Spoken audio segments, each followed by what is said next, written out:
In this video, we'll be learning about some of the basics of Cloudspire. In Cloudspire, players will advance their fortress, build spires, hire forces, and send forth their minions and heroes in order to destroy their opponent's fortresses. Players must protect their own fortress while defeating the other opponent's gates. At the end of the game, the faction with the most powerful fortress wins. Note that Cloudspire is a game with many talents, effects, and abilities. The rules corresponding to those are found on cards, reference sheets, and the scenario books, and they take precedence when any conflicts with the rulebook arise. Let's begin by looking at the map, which we set up in the previous video. The isles that we place make up the world of Ankar. Each isle contains a number of different hexes with varying terrain types: paths, plains, forest, mountains, and water. Any two hexes sharing a side are considered adjacent. As the game is played, heroes and minions will traverse these terrains, some able to move through all, others only able to move along paths. Terrain types are tiered, and the terrain allowance icon on heroes and some minions indicates the most difficult type of terrain they are able to traverse. For example, a minion or hero able to traverse across water is able to traverse any terrain since water is the most difficult to cross. This table here on page 12 of the rulebook shows the terrain tier. Note that a unit without a terrain allowance can only move on path hexes. Some of the hexes, in addition to their terrain, will have source wells, which are glowing blue features.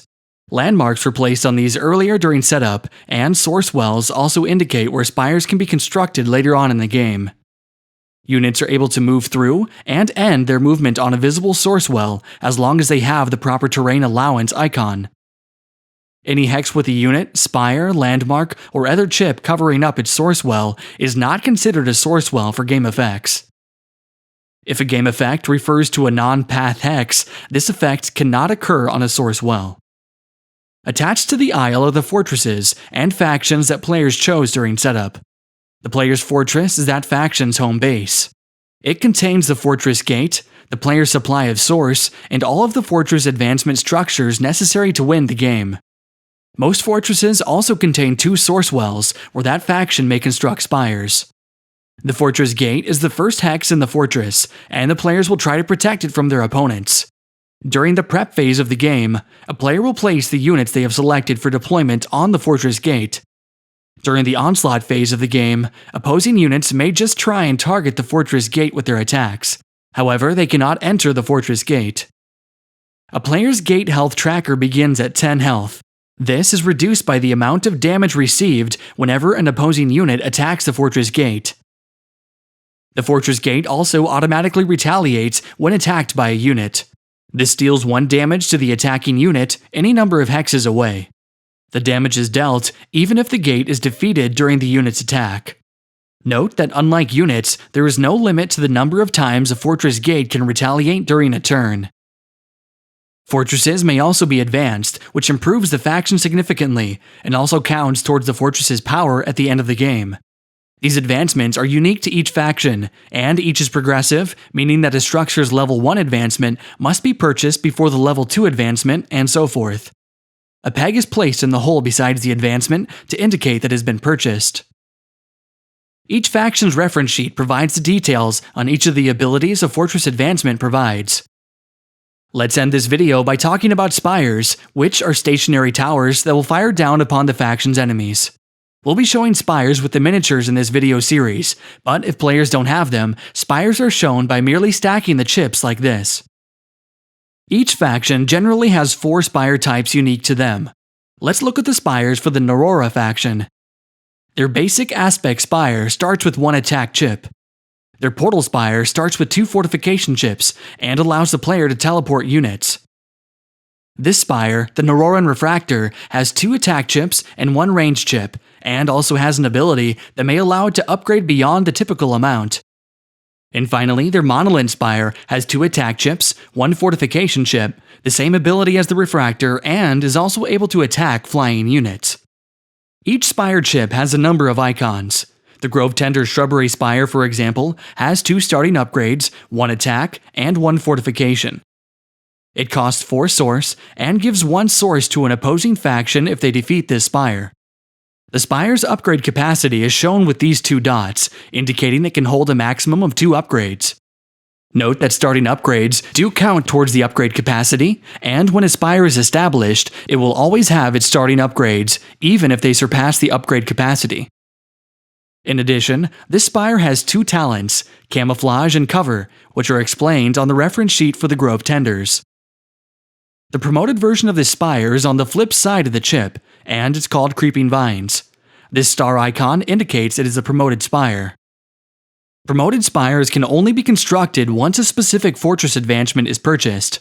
If the Grove Tender player wishes to construct either Creeping Vines or Muskeg Spires, they must upgrade the Sacred Grove to its second state of advancement. As mentioned before, Spires are stationary, and they can only be constructed on source wells within that player's influence. A player has influence over a hex if it is on a hex group adjacent to their fortress gate, if the hex group already contains a Spire controlled by that player, or if the hex group is adjacent to the hex group containing a Spire controlled by that player. Players also have influence over the source wells on their fortresses. Spires will attack during the Spire's Fire stage of an opponent's turn, which happens during the Onslaught phase. Each of a player's Spires will attack one of the current opposing player's units within range if possible. For every Spire that is firing, the player will roll attack dice equal to its attack stat. Damage rolled is then dealt to the targeted opposing unit within range of the Spire. Spires are first constructed with the starting upgrades shown on their chip.